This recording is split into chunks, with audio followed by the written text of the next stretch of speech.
Uhum.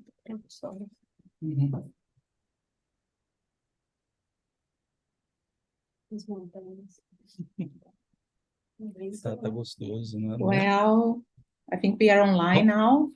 Okay, right. And Cool. yeah, Right. So, hi everyone. My name is Leonardo Nunes. I'm one of our faculty's professor.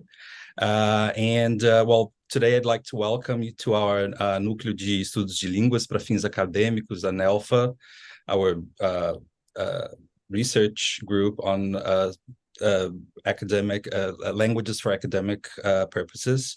So this is an online event, and this is being held by our faculty of letters from our university, and we're having this great and paramount support of our Office of International Affairs, and that is also being was wonderfully organized by my colleague Bárbara Malveira Orfanó. And well, today we have a very special guest. We have here Dr. Aline Alves Ferreira as our speaker. So she today will be delivering a very insightful talk called Bilingualism in California, Spanish and English cross-language relations.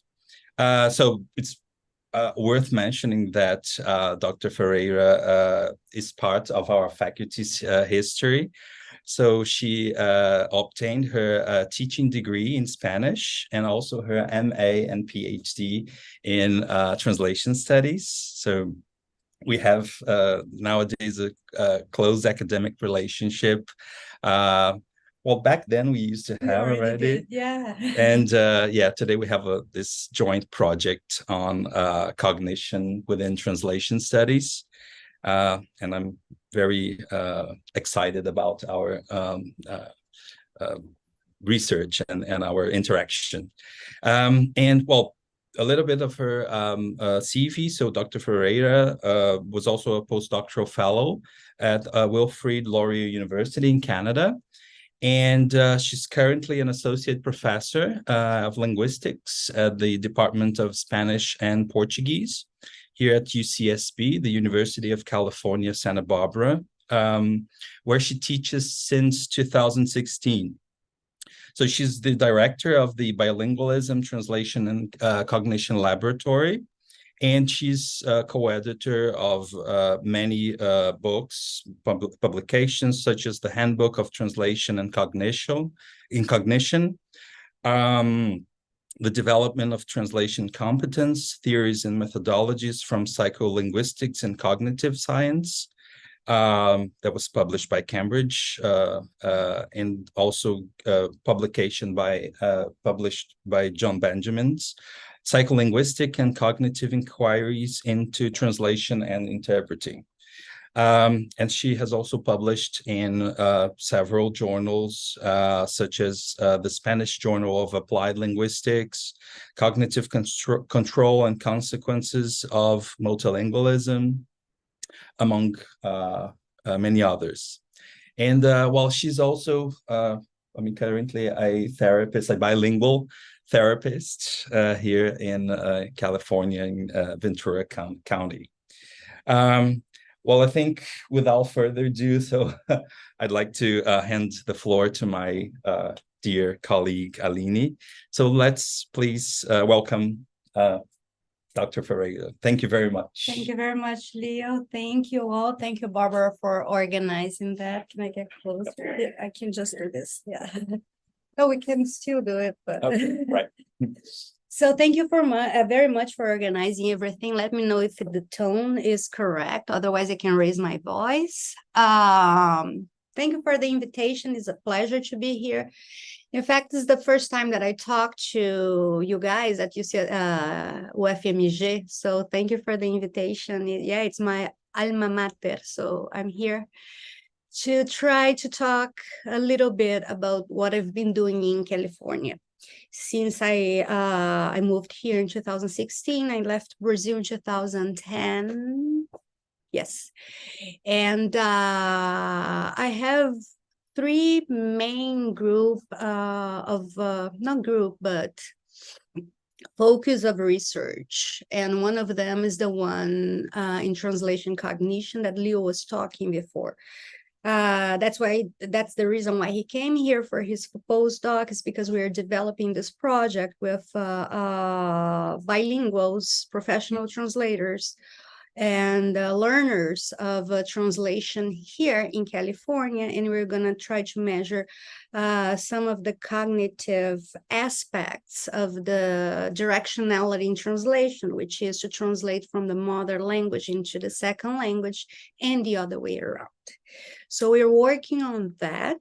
However, today I'll be talking about a different topic because maybe it would be more interesting for this type of conversation we're having here. So this is a study that I've been conducting since 2011, since I started to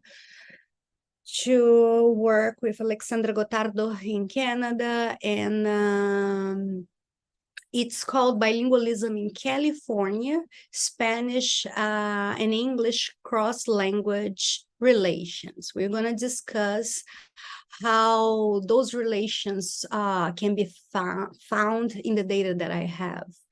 So what I'm doing right now is I'm going to replicate this study that I conducted in Canada. I first conducted that study with bilingual Spanish, English speakers, and then with Portuguese, European Portuguese, English speakers in Canada. And then here in California, I'm collecting data with Spanish, English, bilingual speakers, their children. And I'm going to get into the detail of the related to this population in a second. But what is important to talk about in this study is that all these children that have been tested for this study, they come from different social economic backgrounds. However, what we did is we collect a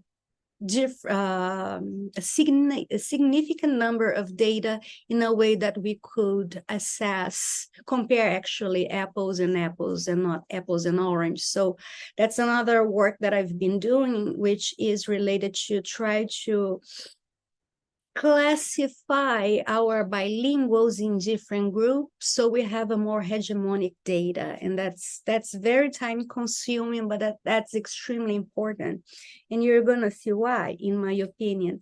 When we're comparing those children, those bilingual children who are in Canada and who are here, they come from very different socioeconomic status. The process of immigration in Canada requires that if you're not a refugee, if you're not under a refugee status, you have to there is a list of requests that you need to complete in order to apply for the immigration in Canada. Doesn't mean you're going to get it, but involves several things such as have a college degree in a field that's interesting to that country and show that you have worked in the field for X years. This person needs to speak English and or French fluently. This person needs to have X amount of money in their bank account. It cannot be property, it has to be cash. And there's several aspects in the process of immigration in Canada that itself, it's kind of a self-selected process. By that, I mean that the people who are going there, they come from up middle classes from their countries. And when they arrive there, they come from different social status than the people who come here to immigrate to California. We have two different groups immigrating here. People who immigrate to California who are tested, and these people who are immigrating keep immigrating to California because that's a constant in the state. It's our reality. They want it or not. So there is a big difference in terms of socioeconomic status, which is obvious, but not a lot of people talk about it. So we're going to try to talk a little bit What we know is that the thing here, like in the United States, especially here in California, we do have a lot of access to Spanish material, TV, you name it, because we are surrounded for this massive Latinx population, if you will. And those people are receiving Spanish input, they want it or not, again, all the time. So they do have, for bilinguals or even for monolinguals, they have a lot of access in terms of Spanish language. In Canada, well, we have to remember that 51% of the population that was born in Toronto, Ontario, was, 51% of the population in Toronto was not even born in Canada, one of the stats that I checked a few years ago. So it is a multicultural country. Yet the language situation, it's very different. People are multilingual or bilingual in Canada, usually because of the languages that they speak at home. Whereas here, yes, of course, we do have that group too. But if you look at the numbers, the number of Spanish speakers in this location is extremely high. And especially people coming from Central America and Mexico. More specifically Mexico. So this study focused on issues related to reading comprehension for bilinguals, because we do have a lot of studies measuring reading comprehension for monolingual English speakers. And we try to see how is that situation for monolinguals, because they do have a competition going on in their brain, which is another topic of that we can talk in another time. I also investigate that. But what is important for us to know here is that those children, they do need to learn how to read. Those children from age 8 to 12, because that's crucial for school success. And then also progress from learning to read, and then they learn how to, they read to learn something. So it's a developmental process that's very important there too, that we have to take into consideration. It's different for children than for adults. And there is also we have to take into account too, there is a reciprocal relationship between first and second language skills, and that has been tested over and over again. So we try to measure how is that going for our children, the children who I've been testing. So this cross-linguistics relations work like this. They usually are focusing on the linguistics relations that influence the second language based on the first language. So that's based on the linguistic independence hypothesis, which stipulates that there is a common underlying proficiency across language, which means that they're going to share the knowledge that they have in one language and apply to the next one. Now we have to see how they're doing that, and what are the effects that affect that transfer. So he suggested that L1, L2 relations are bidirectional. So Vivian Cook, he provided evidence of L2 influences on the L1 in highly skilled users in each language.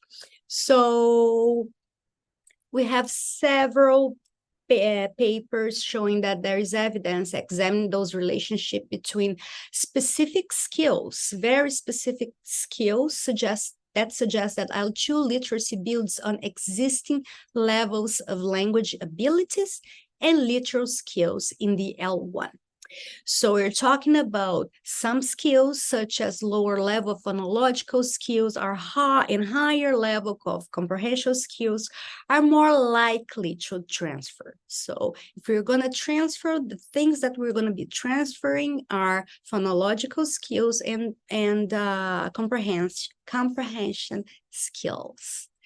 So this is based on the simple view of reading.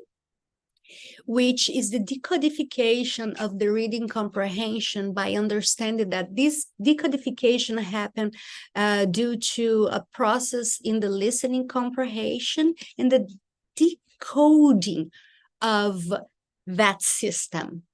And that material, that research is supported by research with monolingual speakers. So they started to do that with monolingual speakers, then bilinguals. Now we're doing that with multilingual students to see what type of skills are actually transferable and what type of population we're going to find that type of information as well.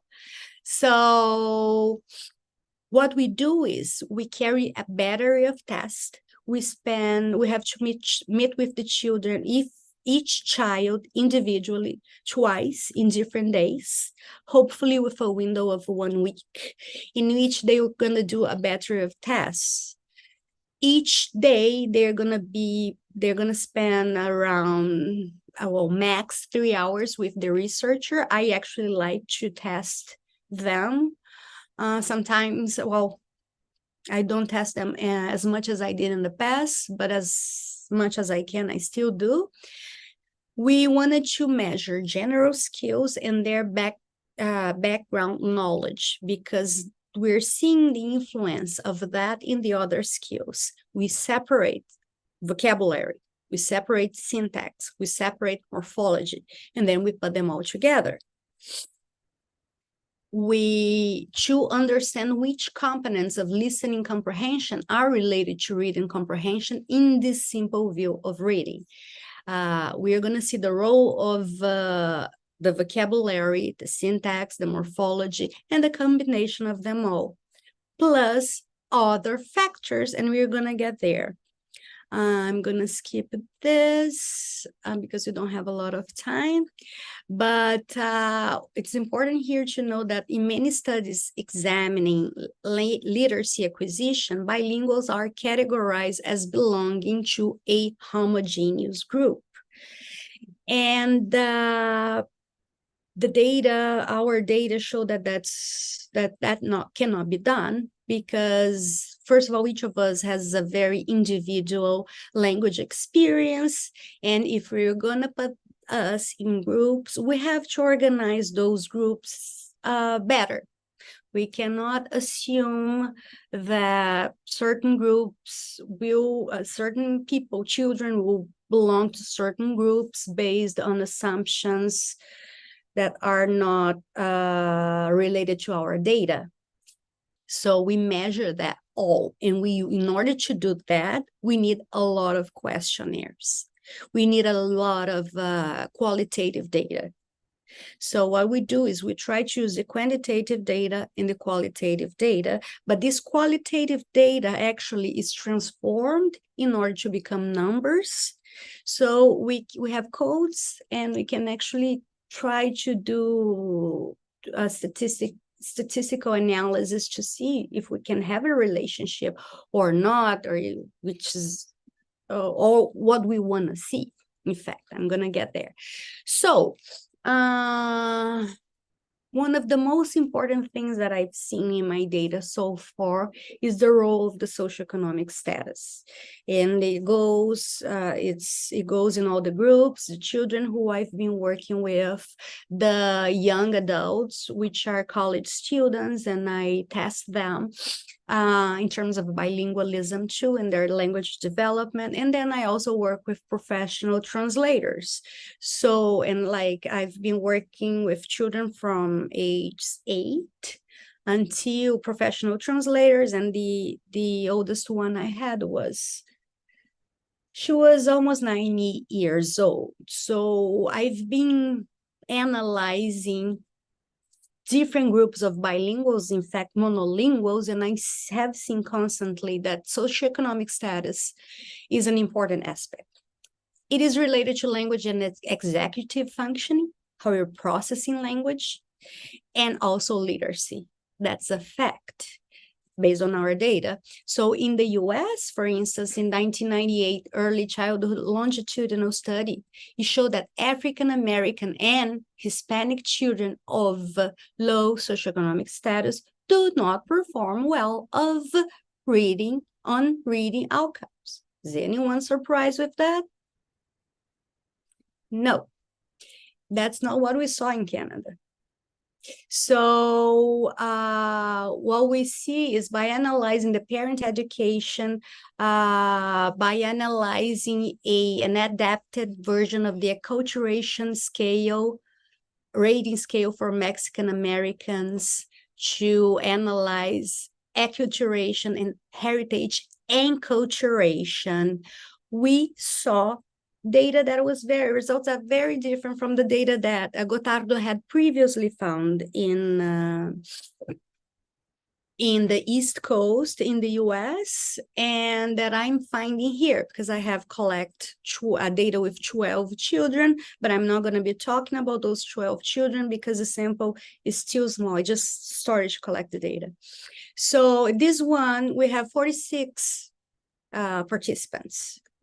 I don't like to do this type of study with fewer than that, actually. And they were from grades 4 to 6, 26 females. Those participants were from, those participants that I'm going to be testing here, they're from the US and Spanish, English speakers, in the case of bilinguals who live here. So we separate them. How are we going to put them in different groups? There are several ways to do that. One of them is to subclassify them in newcomers and long-term immigrants, because if they are here, they're already going to school. So there's that process that we have to analyze too. The newcomers is a different situation. Depending on their age, they went to school in their home country, so that when they come here, they already know how to read in that language, depending on the parenting and several other issues that we are aware of course. So in the case of the newcomers, 95% always spoke Spanish at home. So, and they've been here for over 7 years. So we cannot put those people in the same group because they obviously have different skills, and that has been done, which is not correct. They come, in this case, they come from different countries, mostly Colombia, Mexico, Peru, Ecuador, Venezuela, Argentina, United States, and Costa Rica.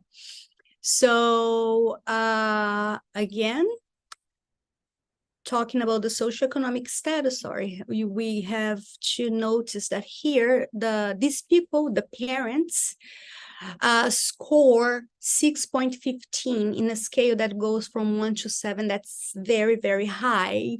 That means that they have college or university graduation. They have a degree. And those people who get to immigrate to Canada, they usually have more their university, a college degree. They usually have more than that because they're already specialists in their country. Canada selects their newcomers based on a socioeconomic system. That's the truth. Except for the case of the refugees. That's a different story. And I recognize that. So those are the tasks that I've been using. As you can see, there are several of them. I'm not going to stop on them, just to show you that it's a battery of tests. And we try to test as much as possible so we have more data to try to see what is actually going on in a certain stage of that child developmental process in terms of bilingualism. Those are the measures for vocabulary, the syntactic processing, the morphological processing, and the nonverbal reasoning too. We see that the data from this nonverbal, which is a logic test, the results from that show that the children who perform better in the language test will also perform better in this nonverbal reasoning. So there are several variables that are correlated, that are related to each other somehow. Now I want to know, how is this group of Spanish speakers doing in Canada in comparison to the United States? But in order to do so, I do need more data. I want to see what is if the simple view of reading is valid for this group. How can we unpack oral language processing and language comprehension? That's very, very important for children this age. And how can other measures of oral language proficiency be used as proxies for language comprehension, such as we can see which variable is affecting more listening comprehension for that child, which would affect reading comprehension. And then socioeconomic status. How is the relationship, socioeconomic status, of course, and then the acculturation and enculturation too. What is the relationship that this child is having with the culture? Is that the first child to be born here? Is the first child who was born back home and now it's going to school here, wants to learn English and is going to speak to the siblings at home in English? So because he wants to learn as soon as possible, or no, he is somehow resistant and doesn't want it for some reason to learn English. We're going to have an issue there too. So the idea would be to see what is going on with different groups and then implement strategies, work hopefully in the future with schools and government to implement actually programs that could help us to increase the visibility of the importance of bilingualism and how bilingualism is a fact in a place such as California, Santa Barbara, that is a reality for us. We wanted to know how those children are doing and what we can do to improve their reading comprehension. Of course, all the language skills, most specifically reading comprehension, because that affects everything else later on in their lives in terms of academic development. And I think that's all I would like to talk to you today right now, because we don't have a lot of time. So I can open to questions for you. I know I talked a lot, but if you have any question, let me know. Yeah. Well, thank you very much, Aline, for this wonderful and very insightful talk. Thank you. And now I think we have a Q&A session. So we welcome questions to my colleague, Aline. So I think... Okay, so Aline, she's Brazilian. So if eu posso falar português. Pode falar português também. Posso falar português. Se alguém quiser fazer espanhol também. Espanhol também. Quiser fazer uma pergunta, né, numa dessas três línguas, né? Temos um ambiente, né, multilíngue. Para essas três línguas, conseguimos. Então, podem digitar a pergunta. Aí, Marcos, você vai colocando tem o chat aí ao vivo, né? Tá. E aí, bom. A gente tem perguntas, Marcos? Sim, português? Tá. Aline, eu talvez possa começar, só porque, por favor... eu queria que você, em alguns dos seus slides, me chamou a atenção, eu queria só que você falasse um pouco mais, talvez, você falou de acculturation, e acho que, né, nesse processo talvez seja um elemento interessante e importante. Eu até anotei aqui para perguntar, né, qual que seria o papel de acculturation, qual que é o impacto que isso tem nos dados? Você poderia falar um pouco, assim, né, desse fator na sua pesquisa? Absolutamente, porque no caso deixa eu trazer mais para perto, no caso das crianças cujos pais liam para eles, porque os resultados mostravam isso muito claramente. Quando os pais tinham um nível cultural, educacional e social elevado, que foi o caso dos canadenses, eles, canadenses brasileiros, portugueses e canadenses latinos, que seria o caso de mexicanos, colombianos, os pais dessas crianças leem com eles, os pais fazem questão de falar inglês com eles, eles insistem em português, os pais respondem. Desculpa, se eles insistem em português, os pais respondem. Se eles insistem em inglês, os pais respondem em português. Eu, na verdade, com as crianças portuguesas, eu fui a única a coletar os dados, eu fui com eles. E eu conhecia os pais, na verdade, e no caso de muitos dos hispânicos também eu conheci os pais.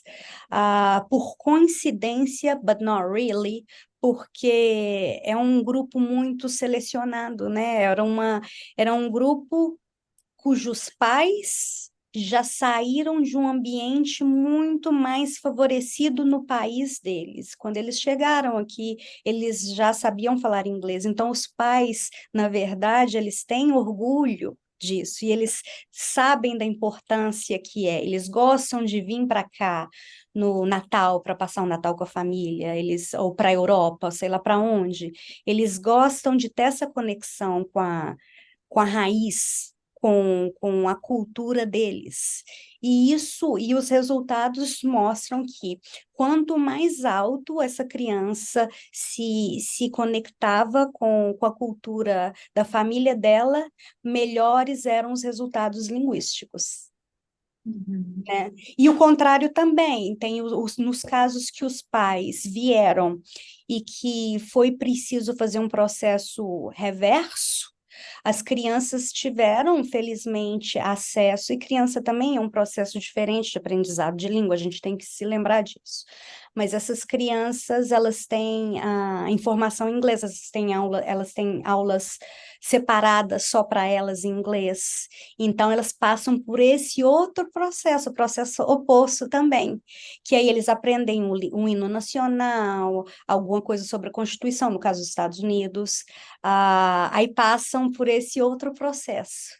E essas crianças que tiveram essa conexão mais forte com a cultura anglofônica, elas tiveram um desempenho melhor no material em inglês, nos testes em inglês, que nos testes em espanhol.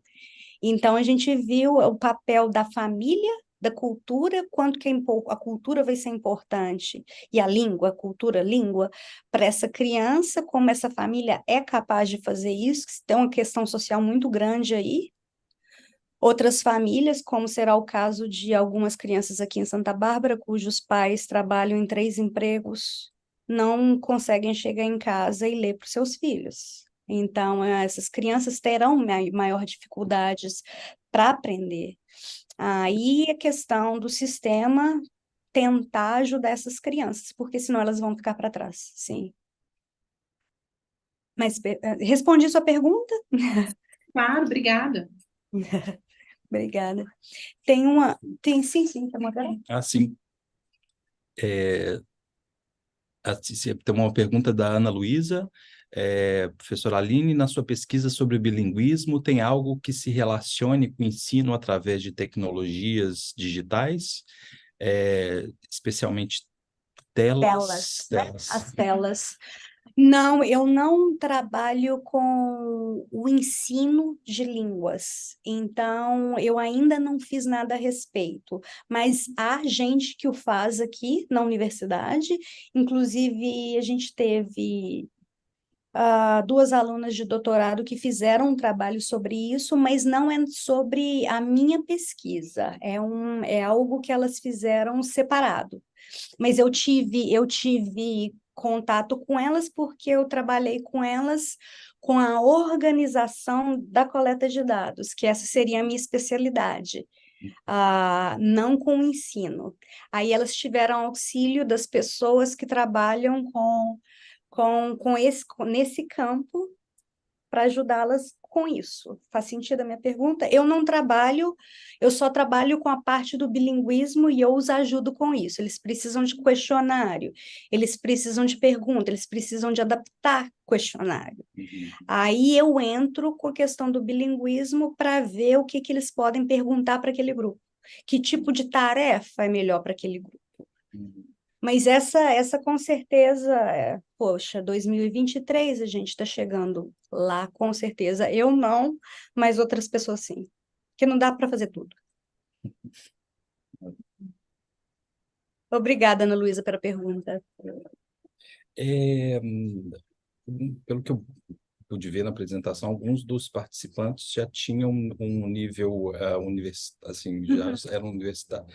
O teste de leitura, ele estava no, digamos assim, no nível da palavra, assim, ou tinha alguns textos, que só falasse um pouquinho Sim, das tarefas. das tarefas, do tipo textual, Sim. né, o gênero. As tarefas de leitura para essas crianças, como elas são crianças, a gente faz, no caso do vocabulário, elas podem ler, tem várias tarefas, elas podem, deixa eu até pegar aqui, tá aqui.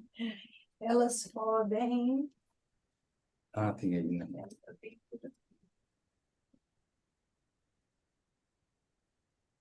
A gente, aqui é um exemplo do protocolo, não está digitalizado porque exatamente eu queria mostrar para vocês. Eu organizo, não sei se vocês conseguem ver muito bem, mas o que eu faço é assim, eu organizo a primeira página com todas as informações que eu preciso, que eu quero coletar, por exemplo, todas as tarefas estão aqui, todas as informações da criança estão aqui, todas não, algumas, porque eu vou chegar a mais informações. Essa criança vai se transformar em um número, aí eu começo a coletar dados com ela. A primeira é essa de leitura. De leitura. E essa é a tradicional Woodcock. Word and Reading in Spanish. Aí a gente começa com a lista. Que e a gente vai por letrinha, por palavra, porque é a questão fonológica da decodificação fonológica, que é o que a criança está fazendo, no caso do inglês, é diferente do espanhol, porque inglês é uma língua muito mais opaca que o espanhol é muito mais transparente. Então, como é que a criança vai aprender as duas línguas? Como é que essa criança vai transferir essas duas? Door, puerta, ou porta. Há alguma coisa, só que aí ela complica, essa tarefa se complica. Eu coloco imagem e a criança faz associação, mas essa criança tem que ler o que está escrito aqui e apontar. Por exemplo, aqui também, el perro e el gato. Aí vai ficando mais difícil. Vejam como vai ficando mais difícil. Se a criança errou 6 vezes, eu paro. Esse é o nosso protocolo.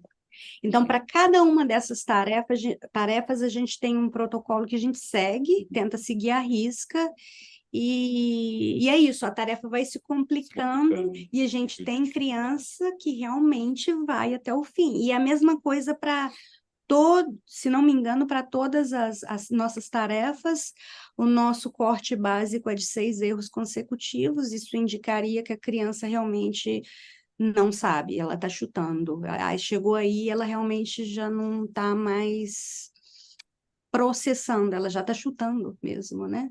Aí eu já paro. Eu acho que a Ana Luísa fez uma outra pergunta, né? Ela te agradeceu. Sim, você acredita que essas tecnologias auxiliem? Essas tecnologias, como todas as outras tecnologias, podem auxiliar, sim, dependendo de como elas estão sendo usadas, Ana. Eu sei que é uma resposta muito vaga, mas elas ajudam, sim, as crianças. Eu estou trabalhando numa escola bilíngue como psicóloga bilíngue, e essas crianças tiveram um impacto muito grande durante o COVID. Vocês sabem disso, porque o COVID aconteceu em todo lugar, inclusive no Brasil, mas isso mudou muito a percepção que essas crianças têm. Fernanda, beijo. mudou muito a percepção dessas crianças e a relação delas com a tecnologia digital.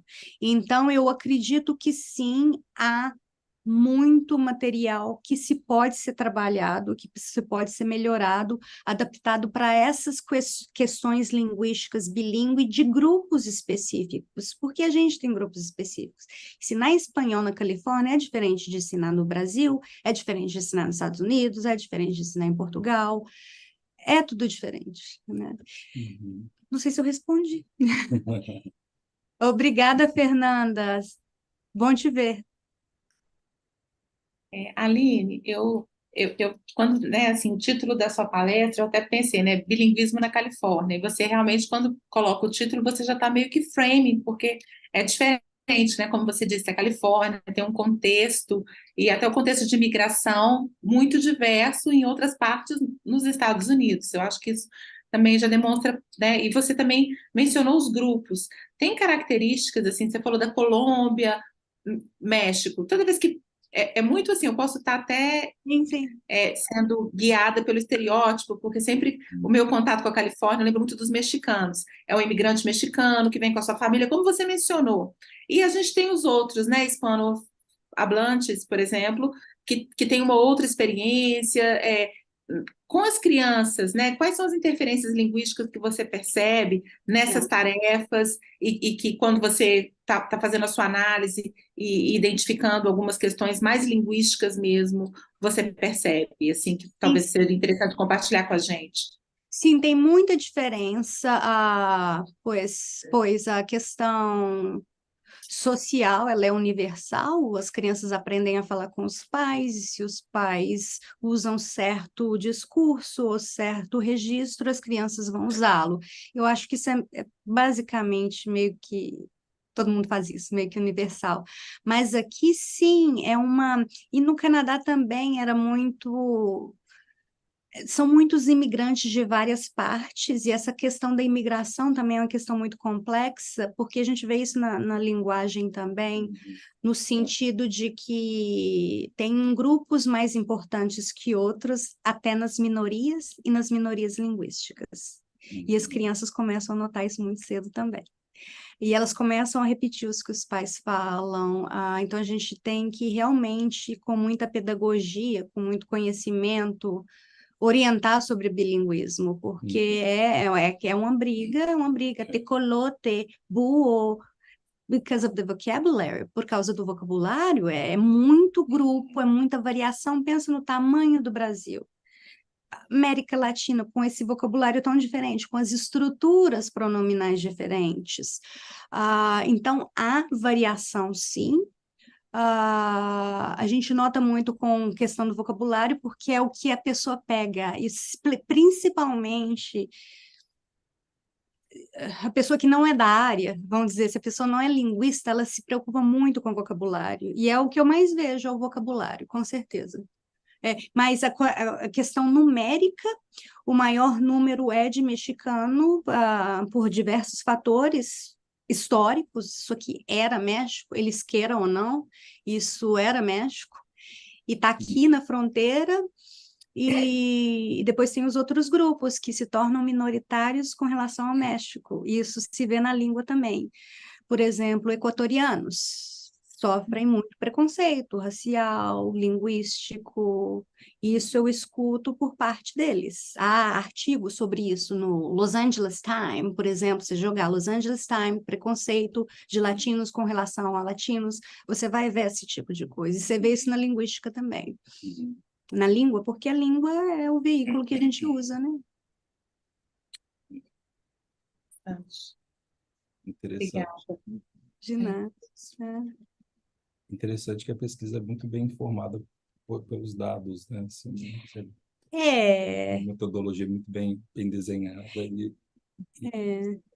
A ideia é usar essa metodologia desenhada e replicar, porque eu não tenho nada contra replicar estudo, eu gosto de adaptar estudo para populações específicas. Por exemplo, a gente tem Woodcock, que é uma ferramenta maravilhosa, tradicionalíssima, velha. Muita gente acha que é uma tarefa velha. Eu acho que ela responde tanta coisa. Então, eu uso ela e uso várias outras e adapto e para aquele grupo. E vou ter que simplificar para alguns grupos, eu vou ter que oferecer mais opções para outros grupos e aceitá-las como corretas também. Isso já é uma outra análise, isso por si só já daria um artigo sobre sociolinguística, que dá, por exemplo. Manga, né? Já é outra discussão, né? Acho que tem um comentário, uma última pergunta Aqui. da Ana Luísa. Obrigada. É que minha pesquisa está iniciando, é sobre bilinguismo através dos recursos didáticos digitais em escolas bilíngues, e na base teórica tem os estudos da neurociência que mencionam os problemas da tela. Estou levantando dados ainda absolutamente, o impacto negativo nas crianças que eu lido como psicóloga na escola, como psicóloga bilíngue, são incríveis, impactos cognitivos, na verdade. E sim, do ponto de vista fisiológico, isso é muito, extremamente... Agora eu entendi sua pergunta, é muito problemático, há muitos dados sobre isso sim deve ser evitado. Porém, como que a gente vai fazer isso?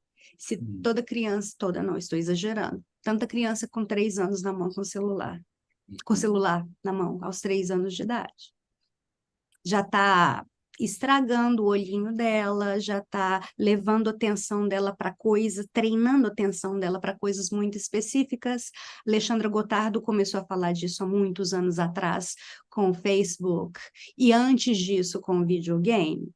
Então, é mais uma mudança que a gente está tendo, e a gente tem que ter muito cuidado. Ela pode ser muito produtiva, mas ela pode ser muito perigosa também, como tudo, eu acredito, como todas as mudanças que a gente vem vivendo. Eu sou tradicional, como vocês viram aqui, eu literalmente tenho papel para treinar a criança. Eu tenho isso tudo digitalizado também. Mas é a questão, eu estou consciente do olhinho da criança. Não sei quantas pessoas estão, né?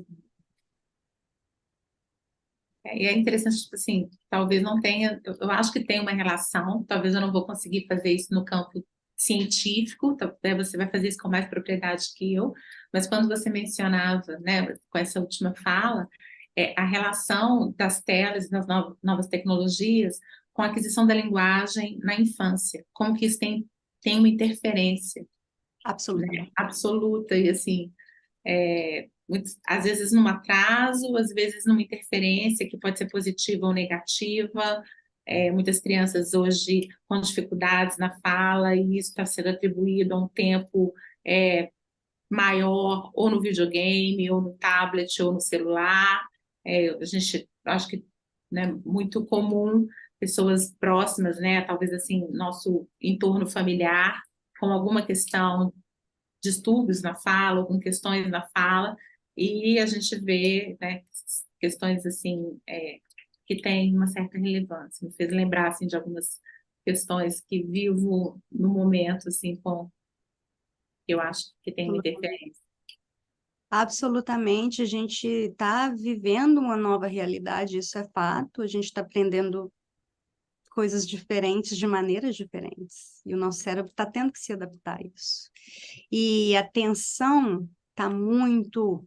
há vários estudos sobre isso também, as pessoas estão com muita dificuldade de enfoque, sobretudo crianças, porque se para nós adultos é diferente, é difícil ter enfoque em alguns casos, imagina para criança de 8 anos. Então, é muito mais fácil. E para eles também, para o cérebro deles também, é muito mais fácil. Ele vai absorver tudo, então tem aquele monte de cor, som.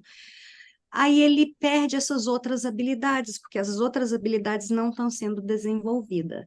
Elas não teriam problema em jogar videogame, ou fazer, como não teriam em fazer uma outra coisa, ou jogar futebol. O problema é como a gente está alocando esforço para certas coisas, ao invés de outras, e são coisas que danificam o nosso cérebro. E o nosso cérebro, nosso sistema emocional, tudo. E a gente não está se dando conta, isso é fato. A tecnologia é uma coisa muito séria e você vê muito isso, muito nos dados, muito, muito. A gente acha que... Agora eu estou virando psicóloga, estou falando como psicóloga. Muita coisa que a gente acha que é distúrbio, na verdade, é vício com tecnologia, é falta de costume mesmo. Nem tudo é déficit de atenção. Então... E a gente vê muito com criança, porque eu, pelo menos, estou testando as crianças, né? Mas você vê isso com adultos também. A nossa linguagem também está mudando. Crianças no Portugal estão falando com português, com algumas palavrinhas do português do Brasil. Vai saber o que vai acontecer, mas o que a gente tem é isso, até agora. Obrigada, Aline. Muito obrigada. Ok. Bom, eu acho que se ninguém mais tiver nenhuma pergunta, bom, acho que a gente pode terminar em português, Sim, a gente né? pode terminar. E Já mudamos. se vocês tiverem alguma dúvida, pode mandar um e-mail também, se E-mails, precisarem de material. é. Então, assim, queria agradecer muito a Aline, né, pela oportunidade, pela parceria também, né, na pesquisa. Eu acho que a gente vai ter resultados muito frutíferos, né? Assim, acho Sim, que, sim. acho que a investigação nunca para. Não, há sempre coisa mais interessante, e com cada erro também a gente aprende. A gente Sim. vê aquele equívoco que a gente fez e da próxima vez a gente corrige. Poxa, essa tarefa claramente não está certa. Uhum. Esse número de participantes está muito pequeno. A gente vai Sempre corrigindo, não negando absolutamente, mas aprendendo. Aprimorando.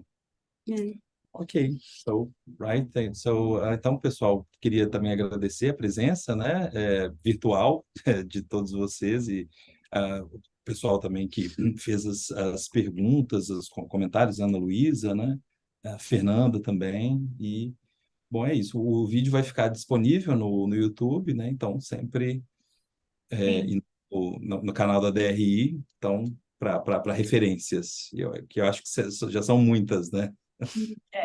It's okay. So thank you very much. Thank you so much, guys. Muito obrigada, Aline. Thank you Estamos so em much, contato. Leonardo. Thank you, DRI, Marcos, toda a equipe, todos os participantes que estiveram acompanhando a gente pelo YouTube. Muito obrigada, viu? E até a próxima, Aline. Espero vê-la em breve aqui na nossa UFMG. Vai ser um prazer tê-la conosco. Sim, sim, logo, logo. Tomara. Logo. Um abraço, gente. Abraço. Bye. Tchau, tchau. Tchau, tchau. Tchau.